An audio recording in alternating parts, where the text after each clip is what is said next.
This is the Barbershop Show.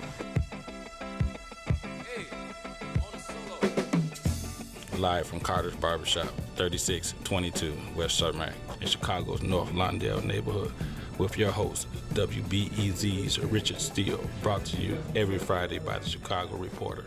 Well, today's show was the weekly mashup where we talked about stories that we liked, and we also talked about top stories of the week that we disliked, and we talked about top stories of the week that made us say, WTF. There were some really good items on this week's show.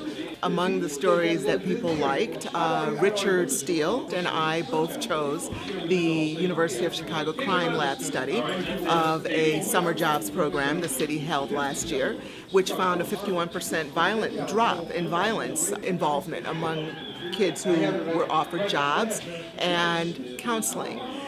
Among stories that people disliked, I disliked the Washington Post sale to Amazon founder Mr. Bezos, because for me, it's a tragedy. It's tragic commentary on the state of print newspapers across the country.